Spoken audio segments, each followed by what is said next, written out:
Everyone नमस्ते यहाँलाई फेरि पनि स्वागत छ मेरो यो मिनी ब्लगमा। के भन्नु छ अब के भन्नु छ हेर न अन्त यी सबैले फेसबुकमा हालेको देख्छु होइन।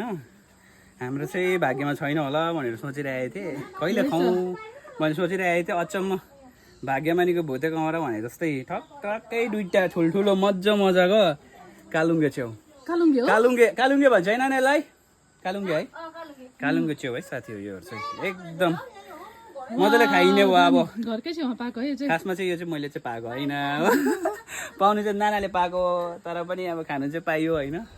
गाउँमा आउनु बित्तिकै यहाँ ड्याममै खोर्सानी रुखटमाटर रहेछ, सुन्तलाको बोट, कालुङ्गे च्याउ। ल अब खोर्सानी टिपाइ हुने रहेछ, खोर्सानी टिपाइ हुने रहेछ। अब खोर्सानी त दामी बनाएको छ हौ, अब टिपाइ हुन्छ।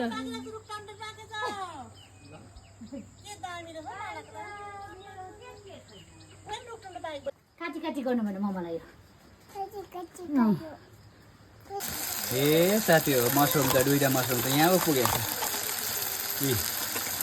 मजाले फ्राई हुँदैछ मसरुम। यस्तो है अब मसरुम बनाउने मान्छे चाहिँ यहाँ हुन्छ। Hello everyone, welcome to back the channel भन्छ नि, त्यसरी भन्दैन हौ। Hello everyone, welcome to back my channel भन्छ नि उसले। दामी बनाउँदो रहेछ मसरुमहरू है।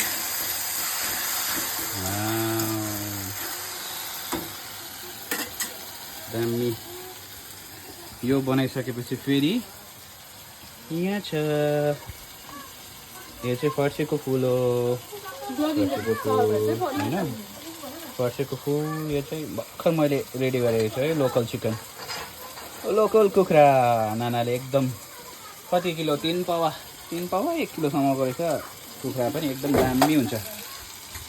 ल आज चाहिँ एकदम मजा आउने भयो है। Welcome back to my channel यसो भन्छ नि त यी। ल है साथी हो, मेरो बुढीको युट्युबलाई चाहिँ अलिकति भाइरल बनाइदिनु पऱ्यो है भिडियोलाई। कहिले चाहिँ मिलियन्समा भ्यू आउने हो। मान्छेहरूलाई च्याउ बनाएर देखाइसक्यो, फर्सीको फुल बनाएर देखाइसक्यो, चिकन बनाएर देखाइसक्यो, मोमो खाइसक्यो, चाउमिन खाइसक्यो, कुदाइ भइसक्यो है। ल छिटो यहाँ मेरो दादाले यति चिकन लिएर चाहिँ हामीलाई आज दादाको यो होमस्टेमा